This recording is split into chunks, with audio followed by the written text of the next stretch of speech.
Բարև ձեզ, սենց բան, որ մեկը մի քանի տարի առաջ ասեր, հաստատ ասածը լուրջ չէինք ընդունի, բայց այսօր սա իրականություն է։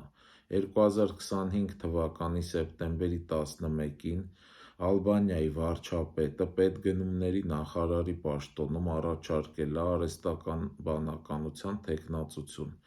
Այս արհեստական բանականությունը նույնիսկ ունի անուն, կոչվում է ձիելա, ալբաներենից եթե թարգմանենք արև,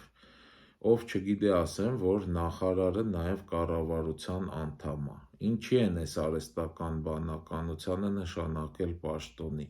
Իրանք համարում են, որ այս արհեստական բանականությունը ավելի թափանցիկ կաշխատի ու չի վերցնի կաշառքներ, այսինքն կոռուպցիայով չի զբաղվի։ Ստեղ ուղղակի մի հարց է առաջանում, այս արհեստական բանականությունը աշխատավարձ ստանալու է, թե չէ։